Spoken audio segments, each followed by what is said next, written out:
변화된 대한민국의 모든 행정 서비스를 한자리에서 직접 느끼고 체험할 수 있는 정부 3.0 국민체험마당이 개막했습니다.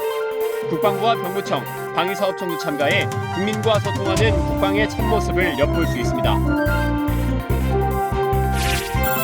한강하구에서 불법 조업을 일삼는 중국 어선들을 단속하기 위한 우리 군의 민정경찰 운영에 대해 북한이 비난하고 나섰습니다. 국방부는 정전협정에 따라 적법한 절차를 거쳐 정당하게 실시하는 작전이라고 밝혔습니다. 6.25 전쟁에 참전해 전쟁 전후의 소중한 역사를 담아낸 한 정훈장교의 사진들이 공개됐습니다. 초창기 우리 국군의 활약상을 재조명하는 데 유용한 자료로 평가받고 있습니다. 시청자 여러분 그리고 장병 여러분 안녕하십니까? 국방 뉴스를 전해드립니다. 정부 3.0 추진 4년차를 맞아 서울 삼성동 코엑스에서 정부 3.0 국민체험마당 행사가 열리고 있습니다. 국방부와 병무청, 방위사업청도 이번 행사에 참여하고 있는데요. 변화된 우리 군의 다양한 모습을 엿볼 수 있습니다. 송민아 기자입니다. 행정자치부가 손끝으로 만나는 정부를 주제로 정부 3.0 국민체험마당 행사를 개막했습니다. 정부 3.0이란 공공정보를 적극적으로 개방하고 공유하며 부처 간 칸막이를 없애 소통하고 협력함으로써 국민 맞춤형 서비스를 제공하고 동시에 일자리 창출과 창조 경제를 지원하는 새로운 정부 운영 패러다임입니다. 이번 행사에서는 첨단 정보 기술을 활용해 관람객에게 가상 체험 환경을 구현하는 등 다채로운 방식으로 정부의 행정 서비스를 소개하고 있습니다. 전시관은 국민의 관심사를 반영해 생애관, 데이터관, 참여관 등 모두 7개 테마로 구성했습니다. 국방부와 병무청, 방위사업청도 이번 행사에 참여했습니다. 국방부는 군수품 개선, 국민과 함께를 주제로 부스를 마련해 야전 장비를 체험해보고 군인 모델과 함께 기념 촬영을 하는 등 국민과 소통하는 창구로 활용하고 있습니다. 병무청은 입영 대상자의 관심사인 취업 맞춤 특기병제를 소개하고 간이 징병검사 등 다양한 체험 행사를 진행했습니다. 특히 방위사업청은 국방과 민간의 융합을 주제로 민군 기술협력으로 탄생한 미래 국방 전력을 선보여 관람객들의 호응을 이끌어냈습니다. 휴대용 대공 유도 무기인 신궁을 조작해 볼 수 있는 사격 시뮬레이터를 비롯해 다양한 무기를 접하는 기회를 가졌습니다. 지금의 이러한 우리 전력 장비, 개인 화기라든가 여러 군수 병기를 봤을 때 굉장히 첨단 과학이 첨부돼 가지고 이제 정신사관과 어떤 기술력이 겸비되면은 우리 국방이 세계에 우뚝 솟은 최정예 부대가 바로 대한민국이 아닌가 싶습니다. 오는 22일까지 진행되는 정부 3.0 국민 참여 행사에는 콘텐츠 전시 이외에도 각종 공연과 체험교실 등 다양한 부대 행사가 마련됐으며 방문하는 관람객은 누구나 무료로 참관할 수 있습니다. 국방뉴스 송민아입니다. 북한이 한강 하구에서 중국 어선의 불법 조업을 단속하기 위한 우리 군의 민정경찰 운영에 대해 비난하고 나섰습니다. 이에 국방부는 정전협정에 따라 적법한 절차를 거쳐 정당하게 실시하는 작전이라며 북한이 군사적 도발이라고 운운하는 것이 억지 주장이라고 일축했습니다. 오상현 기자의 보도입니다. 북한이 조선중앙통신을 통해 한강하구 중립수역의 작전을 비난하는 것에 대해 국방부는 적법한 절차를 거쳐 정당하게 실시하는 작전이라고 반박했습니다. 한강하구 민정경찰 운영은 중국 어선의 불법 조업을 단속하기 위해 정전협정에 따라 적법한 절차를 거쳐 정당하게 실시하는 작전입니다. 국방부는 그러면서 한강하구 수역은 지난 수십 년간 남북 양측이 사실상 출입하지 않았던 점을 감안해 한강하구 민정경찰 운영 전에 북한의 유엔사 군정이 명의의 대북전통문을 사전에 발송했다고 강조했습니다. 국방부는 우리 군의 합법적인 조치를 북한이 군사적 도발의 기회를 마련해보려는 간악한 기도라고 평가한 것에 대해 억지 주장이라고 일축했습니다. 우리 군의 정당한 활동에 대해 군사적 도발을 운운하는 것은 억지 주장에 불과하며 북한의 도발에 대해서는 철저하게 대비하고 있습니다. 한편 조선중앙통신은 20일 우리 군이 한강하구 수역에서 북한군의 대응을 유도해내려는 악랄한 흉계라며 연평도의 교훈을 되새길 필요가 있다고 위협했습니다. 이에 대해 통일부는 북한이 당대회 이후 펼쳐온 위장평화 공세가 통하지 않자 위협을 통해서 우리의 태도 변화를 모색하고자 하는 것 아닌가 싶다며 이런 도발 위협이 북한에 대한 어떤 대북제재 공조에도 균열이 되지 않기를 기대한다고 밝혔습니다. 북방뉴스 오상현입니다. 6.25 전쟁 당시 국군 장교가 촬영한 희귀 사진들이 공개됐습니다. 피난민들의 생생한 모습과 판문점 포로 교환, 전쟁 이후 국군의 시가 행진 등 사료적 가치가 높다는 평가입니다. 김지한 기자입니다. 1950년 8월 영천까지 내려간 피난민들의 모습입니다. 고단한 피난민들의 생생한 표정을 엿볼 수 있습니다. 군의관이 포로의 건강을 검진하는 모습입니다. 판문점에서 실제 포로를 교환하는 사진은 매우 드문 자료로 평가됩니다. 6.25 전쟁 당시 국군 정훈 장교가 직접 촬영한 희귀 사진들이 공개됐습니다. 1954년 서울에서 열린 6.25 4주년 행사에선 기념식과 함께 시가 행진까지 열었는데 정전협정 이후엔 국군의 전차가 있었다는 사실을 알 수 있습니다. 미군이나 외신 종군 기자가 찍은 사진은 많지만 국군의 시각으로 촬영한 사진은 극히 드물어 사료의 가치가 매우 높습니다. 사진을 촬영한 사람은 고 한동목 중령. 한 중령은 전쟁 기간 1사단 15연대를 거쳐 8사단 정훈부에서 전투부대와 함께 이동하며 사진 촬영 임무를 수행했습니다. 한 중령은 전쟁 이후 이 사진을 35mm 필름으로 보관했고 작고한 후 가족들이 보관해오다 아버지의 뒤를 이어 군인의 길을 걷고 있는 차남 한효섭 중령이 육군에 기증하면서 공개됐습니다. 오늘 기증한 자료는 아버님께서 살아생전에 소중히 아끼시고 간직하셨던 그런 유품이 되겠습니다. 앞으로 자그마한 소망이 있다면 이런 자료들이 6.25에 대한 교육과 이해와 홍보가 많이 되었으면 좋겠습니다. 기증된 사진은 1,500여 장에 이릅니다. 육군은 군사편찬연구소 등 전문기관의 고증을 의뢰해 사진의 가치가 검증되면 전시회를 개최하고 장병 교육 자료로 활용할 예정입니다. 국방뉴스 김지한입니다. 1951년 6월 20일 강원도 양구군 도솔산 일대에서 북한군 2개의 사단이 점령했던 고지를 치열한 혈전 끝에 털어내는 전투가 있는데요. 바로 도솔산 지구 전투입니다. 해병대는 참전 용사들에게 감사와 경의를 표하기 위해 도솔산 전투 65주년 전승기념 행사를 열었습니다. 김두현 중사의 보도입니다. 해병대가 지난 17일부터 이틀간 도솔산 전투의 승리를 계승하고 참전 용사에 대한 감사와 경의를 표하기 위해 65주년 전승기념 행사를 열었습니다. 이날 행사에는 당시 승리의 주역이었던 참전 용사 150여 명을 비롯해 각 지역 해병대 전우회와 양구 시민 등 2천여 명이 참석한 가운데 진행됐습니다. 해병대는 안보사진 전시회와 군복 체험, 고무보트 시승 체험 등 다양한 행사와 각종 공연들을 준비해 행사 참가자들에게 도솔산 전투를 알리는 데 앞장섰습니다. 원래 도솔산 지구 전투에 대해서 알고 있었으나 이번 행사를 통해서 더 정확하게 알게 되는 계기가 되었습니다. 선배 해병들이 정말 자랑스럽고 같은 해병 대원님이 정말 자부심을 느끼고 있습니다. 선배 해병들의 의지를 이어가는 무적 해병이 되겠습니다. 전승 행사는 다음 날에도 계속됐습니다. 특히 조국을 위해 헌신하다 장렬히 산화한 참전 용사의 넋을 기르기 위해 열린 이날 추모식에는 도솔산 지구 전투를 함께 승리로 이끌었던 참전 용사들이 참석해 의미를 더했습니다. 함께 싸웠던 참전 용사들은 먼저 떠난 전우들에게 헌화하며 옛 전우들과 함께했던 상황을 되새겼습니다. 굉장히 피로를 느꼈는지 모두 이 말 없이 그냥 그대로 앉아있더라고. 내가 그걸 보고 야, 이번 전투는 대단히 험악하겠구나 하는 생각을 느꼈어요. 그리고 4일날 오전 8시 공격을 개시했습니다. 도솔산 전투의 정신을 이어받은 해병대 2사단 1연대 장병들은 악정고투 끝에 승리로 이끌어낸 선배 해병들을 추모하며 넋을 기렸습니다. 우리 선배 해병들은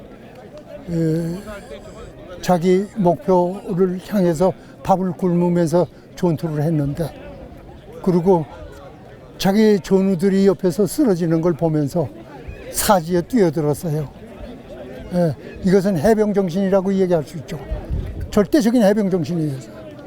후배 여러분들께서도 그 해병정신을 이어받아서 제발 국가 발전을 위해서, 국가의 안보를 위해서 진력해 줄 것을 나는 부탁드립니다. 해병대는 65년 전 이곳 도솔산에서 무적 해병의 신화를 만들어낸 선배 해병들의 DNA를 계승과 발전시키겠다고 다짐했습니다. 국방뉴스 김두현입니다. 육군 35사단은 지난 17일 호국보훈의 달을 맞아 6.25 참전용사 김창수 씨 자택에서 나라사랑 보금자리 268호 준공식을 가졌습니다. 나라사랑 보금자리 사업은 2011년부터 육군에서 추진해온 사업입니다.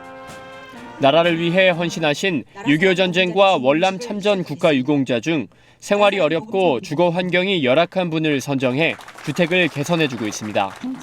나라사랑 보금자리 268호의 주인공이 된 김 씨는 1952년 23세의 나이로 15사단에 입대해 대성산 전투 등에 참전했고 4년 6개월의 복무를 마치고 1956년 1등 중사로 전역했습니다. 행사는 서준영 공병 대대장의 경과보고를 시작으로 기념식 테이프 커팅과 현판 제막식, 공사 유공자에 대한 감사패 수여 순으로 진행됐습니다. 특히 공사 임무 완수에 기여한 권선우대위 등 10명에게는 표창장과 포상휴가가 수여됐습니다. 나라사랑 보금자리 공사는 국가가 가장 어려울 때 국가를 위해 희생하시고 헌신하신 선배 전우님들의 은혜에 보답하는 길이라고 생각합니다. 그 은혜를 잊지 않고 저희가 흘린 땀 한 방울 한 방울을 절대 헛되지 않도록 늘 최선을 다해 임무 수행하겠습니다. 부대는 지난 3월 김 씨의 집을 방문해 보수가 제한되는 것으로 판단하고 기존 집을 허물고 51제곱미터 규모의 집을 신축했습니다.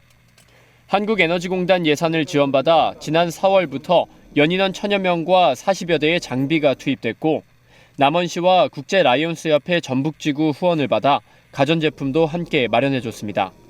이날 준공식에서 새로운 보금자리를 얻게 된 김 씨는 집을 지을 수 있도록 도움을 주신 모든 분들께 이 은혜를 잊지 않겠다고 감사의 인사를 전했습니다. 공군작전사령부가 지난 16일부터 이틀간 한미 유류지원 연합훈련을 실시했습니다. 한미 공군 간 상호 유류 지원 능력을 높여 전시 항공작전을 지속적으로 수행할 수 있도록 했습니다. 김하영 기자가 보도합니다. 한국과 미국 공군이 전시에 서로 원활하게 유류를 공급할 수 있도록 하기 위해 열린 이번 훈련에는 양국 공군 유류 실무요원 30여 명이 참가했습니다. 전국 각지의 공군기지에서 유류 관리를 담당하고 있는 실무자들이 한 곳에 모여 미군 관계자와 함께 연합훈련을 실시한 것은 이번이 처음입니다. 첫날 유류 시험소와 미 유류 저장 지역 등을 견학하고 훈련에 관한 사전 회의를 가진 참가자들은 둘째 날부터 본격적인 훈련에 들어갔습니다. 오전에는 펌프와 필터, 급유 기능을 함께 갖춘 기구인 포스 장비를 이용해 양국 실무자들이 서로의 급유차로 유류를 교차하여 옮기는 훈련이 펼쳐졌습니다. 이 과정에서 우리 공군은 미군 측의 설비를 활용해 포스 장비를 설치해보는 등 다양한 상황에 대비했습니다. 오후에는 미군과 우리 측 급유차를 이용해 공군 F-15K 전투기에 주의하는 훈련을 한미 연합으로 진행했습니다. 한미 양측은 서로의 장비와 유류 지원 운영 절차에 대한 이해도를 높이고 업무 노하우를 공유하며 연합작전 수행 능력을 향상시켰습니다. We set this equipment up with two teams, ROCAF and US, together, where we actually set the equipment up to refuel a fuel truck. We also did a combined refueling exercise with an F-15K Slam Eagle with a ROC and US fuel truck. It was a very good training exercise in the interoperability of both the combined and USAF equipment and personnel together. 한미 유류지원 연합훈련은 한미 공군 간 상호 유류지원 능력을 제고하여 지속적인 항공작전을 보장하기 위해 실시하는 훈련입니다. 다양한 작전 상황 하에 한미 상호 간 유류지원 능력을 검증하는 좋은 기회가 되었습니다.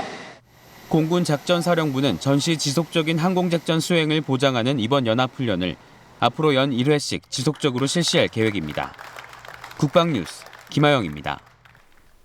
공군 제5공중기동비행단 258 전술공수비행대대가 지난 17일 33개년 무사고 비행을 축하하는 비행안전 시상식을 개최했습니다. 33년이라는 오랜 시간 동안 단 한 번의 사고도 없었던 것은 공군 제5공중기동비행단 장병들의 높은 안전의식이 이뤄낸 값진 결과인데요. 심예슬 하사가 보도합니다. 공군 제5공중기동비행단 258 전술공수비행대대의 무사고 비행 기록은 지난 1983년 5월부터 이달까지 33년에 걸쳐 수립됐습니다. 이는 무려 8만 2천여 시간의 대기록이며 거리로 환산하면 지구를 약 800바퀴 돌 수 있는 거리에 해당됩니다. 258 대대는 1983년 다대포 대간첩 작전과 1998년 여수 반잠수정 침투 저지 작전, 그리고 세월호 침몰 사고 실종자 수색 작업을 위한 조명 지원과 공중 통제 임무 등을 수행한 바 있습니다. 부대는 또 지난 2월 실버 플래그 훈련을 비롯한 각종 해외 비행 임무도 완벽히 수행해 대한민국과 공군의 위상을 제고했습니다. 저희가 오늘 이룩한 33개년 무사고의 비행 기록은 저희 258 비행 대대원만이 아닌 제5 공중기동비행단 전 임무요원이 일심으로 협업하여 이루어낸 값진 성과라 하겠습니다. 저희는 본 기록에 만족하지 않고 무궁한 비행 안전을 지속하기 위해서 더욱 최선을 다하겠습니다. 감사합니다. 이날 비행안전 시상식에서는 258 대대가 참모총장 부대 표창을, 258 비행대장 장세진 소령 등 3명이 참모총장 개인 표창을 수상했습니다. 한편 258 대대는 올해 창설 50주년을 맞이한 역사와 전통을 가진 부대로서 보람의 공중 투하 대회에서 최우수 대대와 우수 대대로 총 17회 수상했으며 지난 2010년에는 비행안전 우수 대대로 선정되는 등 철저한 비행안전 관리를 이어오고 있습니다. 국방뉴스 신예슬입니다. 매년 우리 국군을 대표하는 모범 부사관을 선발해 노고를 치하하고 격려하는 국군 모범용사 초청 행사가 20일부터 4박 5일간 실시됩니다. 국방부와 서울신문사가 공동으로 주관하는 국군 모범용사 초청 행사가 올해로 53회를 맞았습니다. 지난 1964년 군의 사기 진작과 민군 유대 강화를 위해 시작된 국군 모범용사 초청 행사는 매년 6월 전 후방에서 모범적으로 임무를 수행하고 있는 육해공 해병대 모범 부사관 60여 명과 배우자를 초청해 노고를 위로하고 격려하는 자리입니다. 청와대 오찬을 주관한 이원종 대통령 비서실장은 부사관은 군 전투력 발전에 중추적인 역할을 수행하고 있다며 초청된 모범 부사관들의 노고를 치하했습니다. 이날 모범 부사관들은 남북 긴장 관계가 지속되고 있는 상황에서 대통령께서 군 장병들에게 용기와 희망을 줘서 국군의 사명을 일깨울 수 있었다며 앞으로도 적과 싸우면 반드시 이기는 국군이 되겠다고 다짐했습니다. 한편 이번 초청 행사는 국방부 장관 신고와 청와대 오찬을 시작으로 국정원 견학과 주요 산업시설 시찰, 경주 문화 탐방 등 다양한 프로그램으로 진행될 예정입니다. 방산인 시간입니다. 무인기나 드론, 최전방 무인 경계 시스템 등 군에서도 무인 로봇 시장이 점차 확대되고 있습니다. 미래 군 전력에서 로봇의 역할이 그만큼 중요해지고 있는 건데요.